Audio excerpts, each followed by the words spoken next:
everyone, welcome back to my channel. I am Claire, aka Smurfygurly, and it seems like I am getting back into fragrances. A couple of videos ago I told you that I just wasn't that interested in fragrances. Not so much I wasn't enjoying what I have, but I just lost interest in buying anything new, trying anything new, researching, all of that kind of stuff. I was just wearing my fragrances and not really thinking about it any more than that. I have got a bit of a renewed interest, not like full on, not crazy wild, but it has, I've got a little bit more into it again, and that has led me to buy the perfume that I talked about in the last video, which is the Iris D'Or from Bulgari.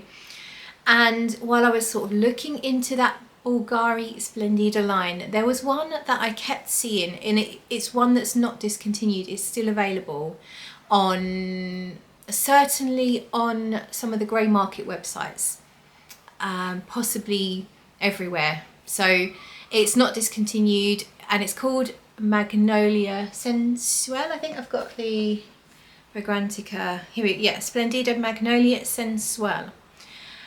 And that one, I kept seeing it on Vinted as well. I kept seeing it on eBay, and obviously because it's an available perfume, I've been seeing it at reasonable prices because it's not one of those ones that's really hard to find.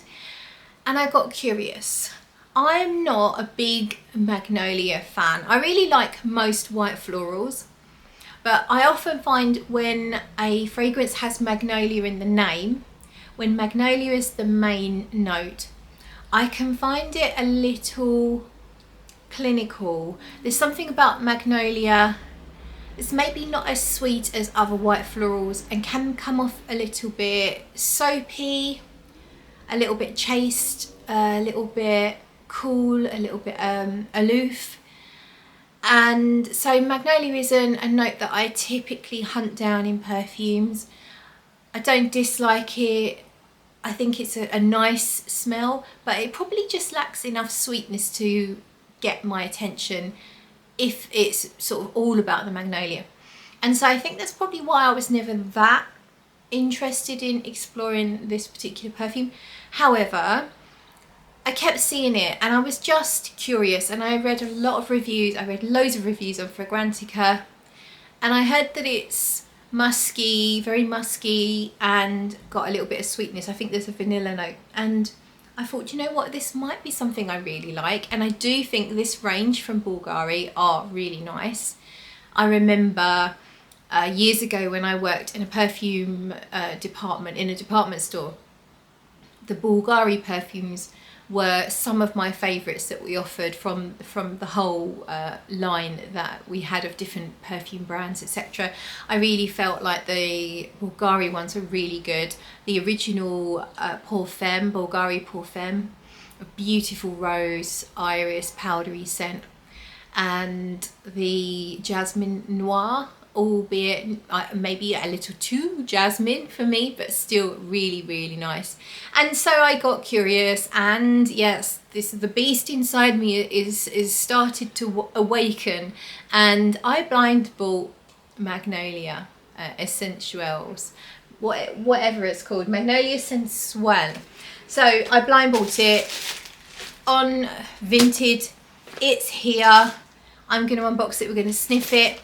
And then after that, I'm going to talk to you about a sample that has been sent to me by Karen Timson. She had a perfume launch of this brand new perfume, and I really wanted to go. It was set in I think a Charles Rennie Mackintosh museum, and loads of really lovely perfume heads went, people that I would have loved to have spent some time with, but unfortunately I could not get the time off work. I really wanted to go. So Cote Vermeille is the perfume, and I'm going to try that with you for the very first time after we try this. So I'm going to break into this parcel now.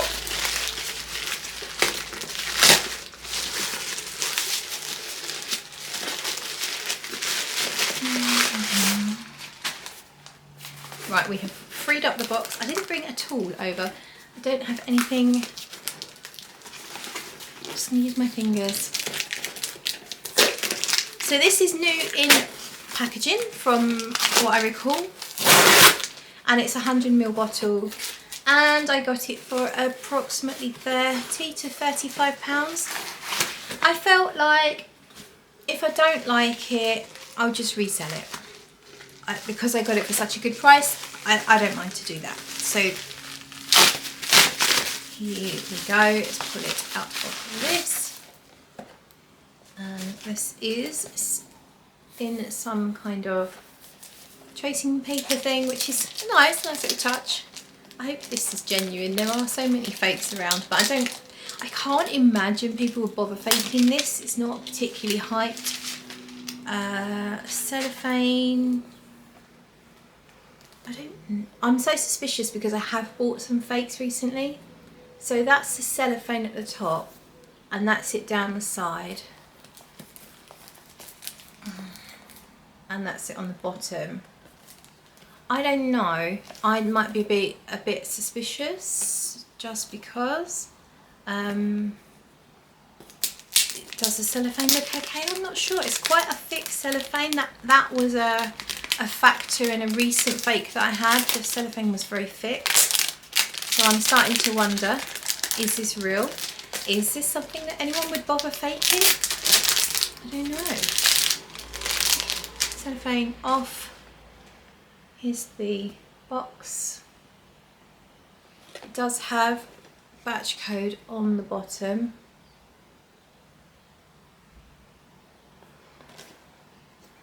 And it's funny, if you buy a fake, there's this feeling that you get, like I feel like an idiot. That's on the inside of the box.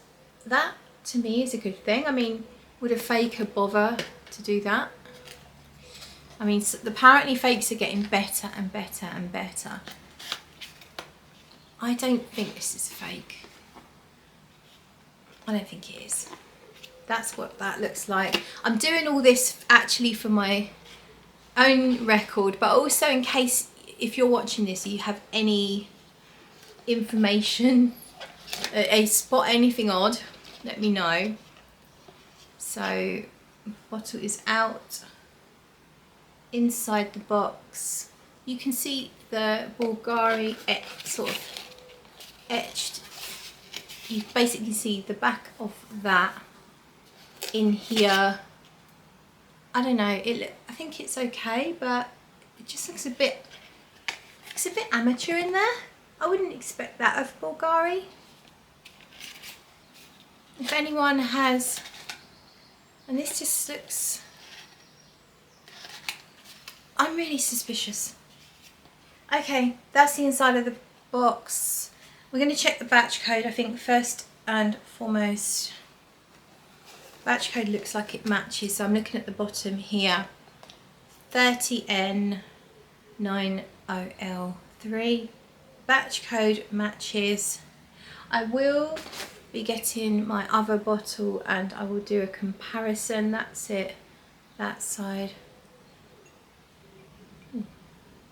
That's, yeah, there, inside the cap, cap is heavy, very weighted. That feels good. That I don't think a faker would fake the heaviness of this lid. I'm really hoping this is real. I think it's real. I will do a comparison with the other bottle in just a second. I'm going to spray it in the air first. I want to make sure it smells okay before I put it on my skin. Here we go. It smells nice. It smells like a perfume. It's got a sharpness to it. It's nothing like I expected. I think it's okay. I think it's safe to put it on my skin. So I'm going to go up here where I know I haven't got any perfume. We are at the end of the day now, so I was wearing perfume today, so we're going to go right up here. The spray is really good. I'm going to show you. Take my face out of the picture. So the spray is pretty good. While that dries for a second, I'm going to grab the other bottle and I just so I can do some comparisons. So this is the iris one. I'm going to just feel the weight of this cap and look inside this cap. They feel the same weight. Looking inside, actually the Magnolia one, this one looks cleaner and smoother inside than this one. Let's compare the bases. The sticker on the bottom, and I think that looks okay. The batch number's larger on the Magnolia one than it is on the iris one, but I'm not going to see that especially as an issue. Comparing the bottles. Of course, also one thing I don't know is there may be slight differences depending on, I mean, this came out earlier than this, and they might have done a slight bottle design change. This one on the base here and here is some sort of like extra glass, like a foot. I don't think you're gonna be able to see it, but there is extra. If I run my finger along, you can hear that there is this, and it's also on this side at the front. There's like a raised bit here. It looks like really like nice. It looks like it's supposed to be there, but it's not on. The iris door is completely smooth, but I think it's genuine. The weight of the bottles very similar. This is heavier, but it's got more perfume in it. I'm gonna say it's genuine, and if anyone knows any different, let me know, but I don't think there's an issue. I don't think it's fake. So let's talk about how it smells. So as I said, it's not exactly what I expected.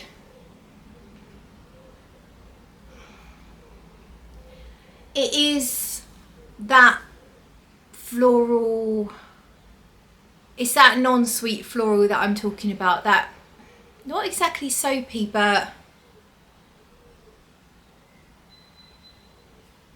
almost something a little slightly appley about it as well. It's just a cleaner floral. It's I just find it a little more sterile. Magnolia is a little bit sterile. It's not exactly sharp, but something just a bit sterile about it. There's not much sweetness in here. There's a bit. I don't feel any vanilla at this point or any other sort of added sweet type notes. I mostly get white florals, but more on the lily side of things. So I would put lily in a similar category to magnolia, in that I guess it can be slightly green. Maybe magnolia can be slightly green, and that just that general non-sweetness about it.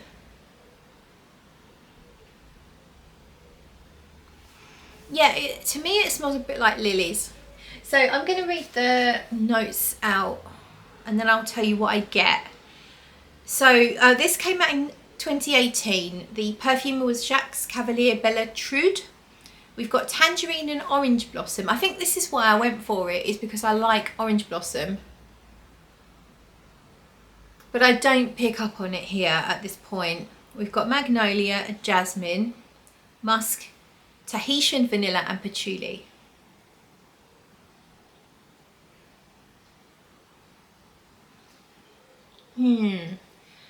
I don't get any vanilla at this point. I think I can understand there being patchouli in there. It does feel a bit like a floral patchouli, like it's not that much like, but like Coco Mademoiselle, like the patchouli is not massively noticeable, but mixing in and taking it in that tone, that might be why I'm not loving it, because I really don't get on with, in particular, I don't get on with fruitulis. Floral fruity patchoulis, although I do like Coco Mademoiselle, but that's because I find the patchouli is not too much. It's possible.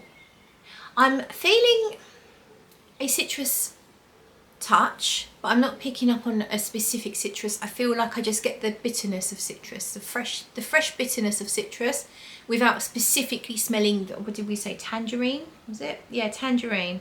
I don't smell anything orangey. Yeah, I think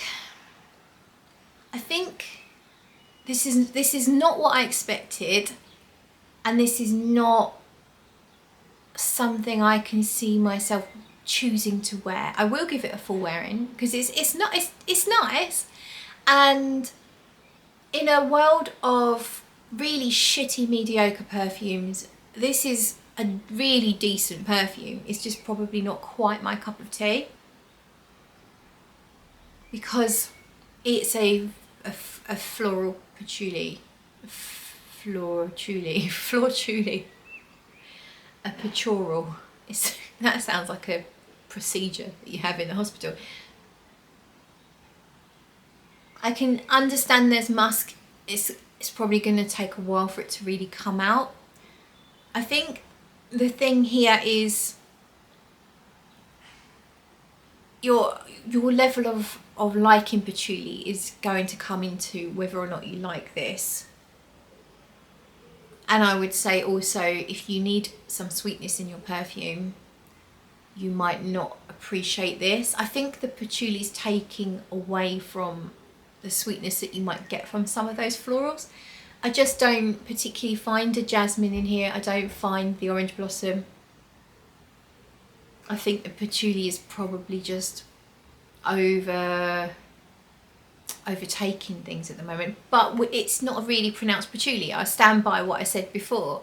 It's not like a really obvious patchouli, but when you kind of know it's there, and that's when I realised that's what it's doing, is without it being like, oh my god, this is a patchouli note, it's overshadowing a little bit, just casting a light shadow over the florals and taking it in that patchouli direction. And I think this is a nice perfume, but you do need to be someone that likes a floral patchouli, and probably or a fruituli, shall we say. Not that it's particularly fruity, but it makes me think of fruitulis. So I think we'll come back to this in a minute. It's not what I expected. I really hoped that I would smell the orange blossom and the jasmine as well. And I really hoped I'd smell a bit of the vanilla, and that it would be quite musky. And at the moment it's mostly floral patchouli with a vague hint of musk.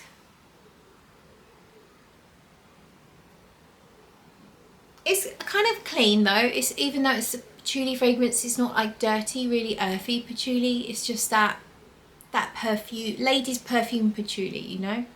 And so we'll come back to that. We're going to smell the Karen Timson one, and it's called Cote Vermeille. Really beautiful bottle for this perfume.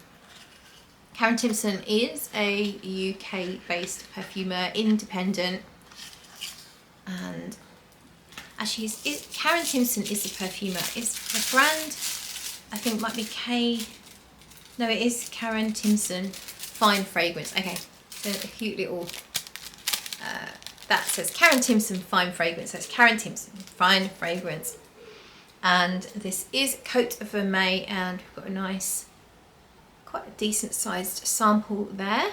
So I'm going to spray this directly on my skin, and then we're going to go, we've got something there, we're going to go, I'm going to go here, Cote Vermeille. A few little squirts. Let me know if you like a little squirt. And I am going to, I took a screenshot of the details. I'm going to sneeze.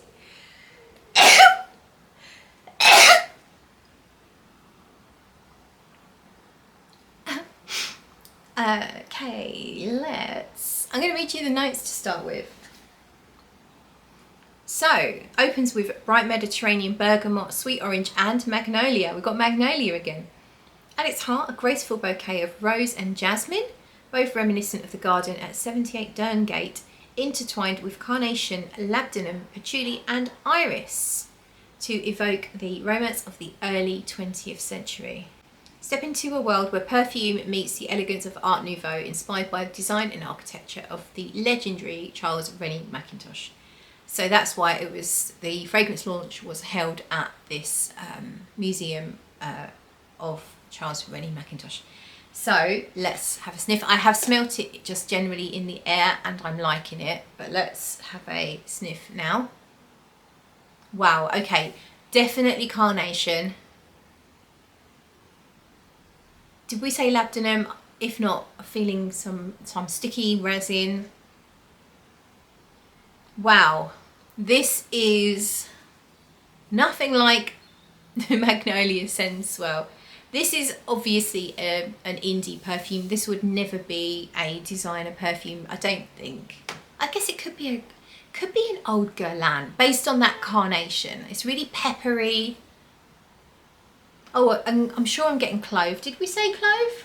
What's going on? Labdanum, patchouli, iris. Doesn't say clove, but I'm smelling clove. But it could be carnation. Carnation and clove smell similar. I can definitely mix them up. Oh, and I'm also getting a little bit of the patchouli, but the other notes in here are bigger players. So yes, I can tell there's patchouli in here, but it's a fine layer with what I'm getting, clove, carnation, the pepperiness of those notes. There's a lovely sweetness, there's a freshness, it's tingly, it's sparkly. This is enlivening. I mean, you can tell by the way my energy's just shifted a notch or two. And yeah, compared to this, that's like, nah, this is like, This is a fascinating perfume. This is definitely an independent perfume. You can tell that it's made from really interesting ingredients, nice ingredients. I'm not picking up on any obvious aroma chemicals that I personally don't like. Nothing scratchy, nothing really dry, and there's nothing obnoxious. It's voluptuous. It's, what's that word? Baroque. It's baroque. And that's a good thing, by the way. Take me to, I mean, I don't know too much about Charles Rennie Mackintosh. I know what the design is, I've seen a lot of the designs. There's a very particular style, but I don't know a lot about that. This is taking me to the Birth of Venus picture, the Renaissance era, the opulence, the grandeur, gold, cherubs, statues, colours.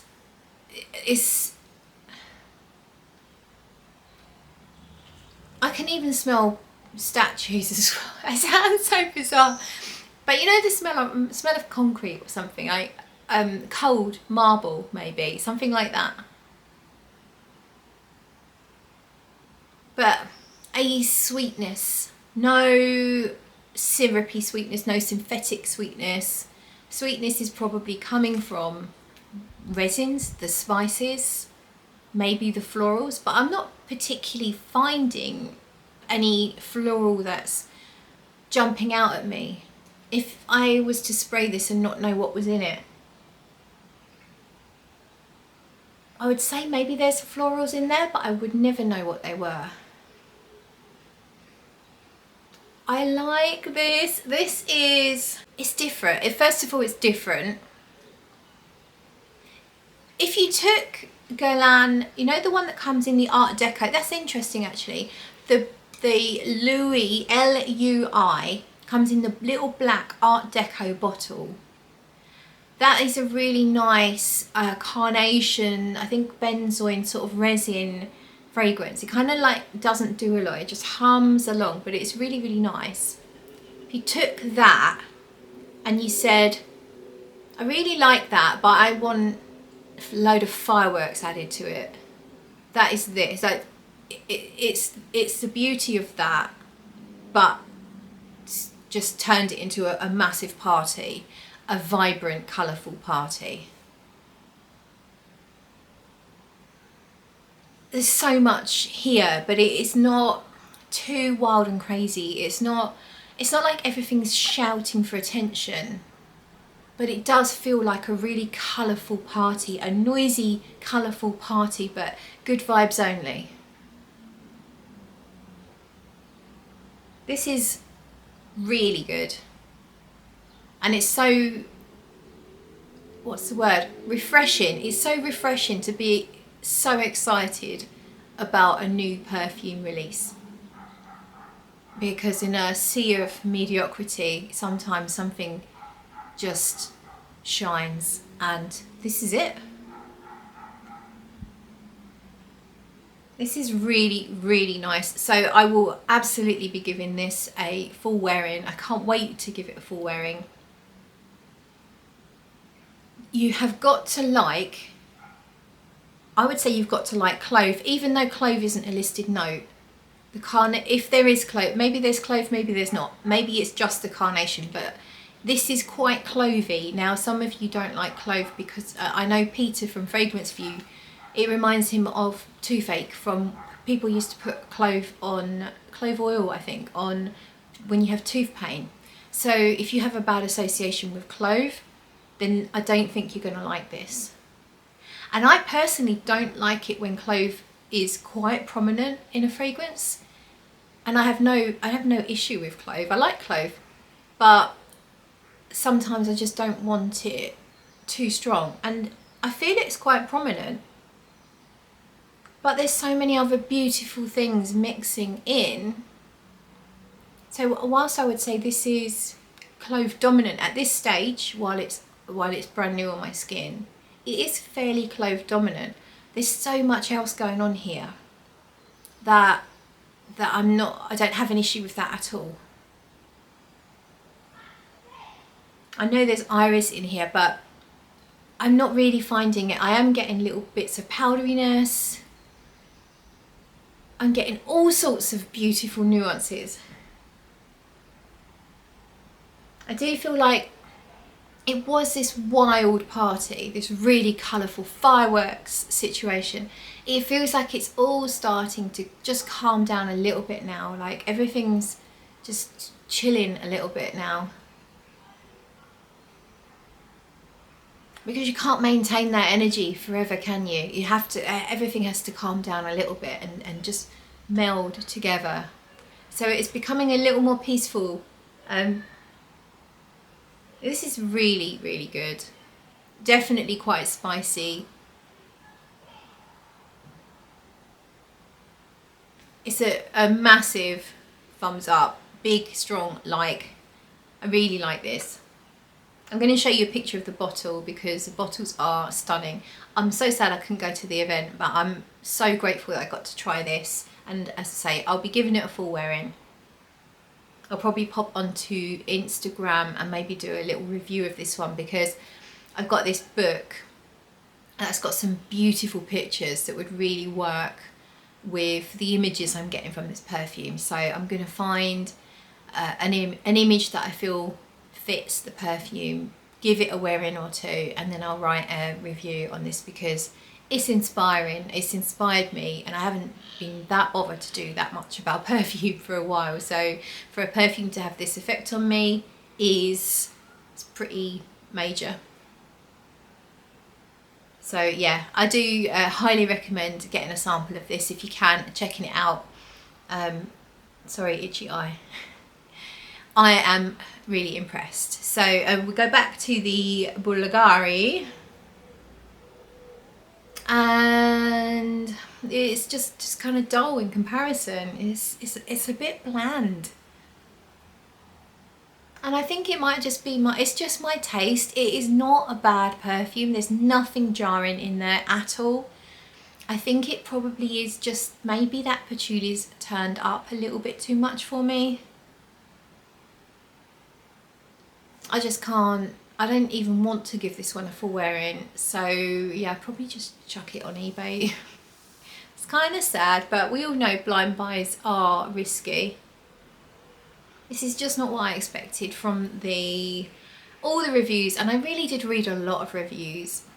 People were describing it as sort of delicate and really musky and a little bit sweet and very elegant. And I guess for me, when you just combine with what smells like to me, just like a combination of quite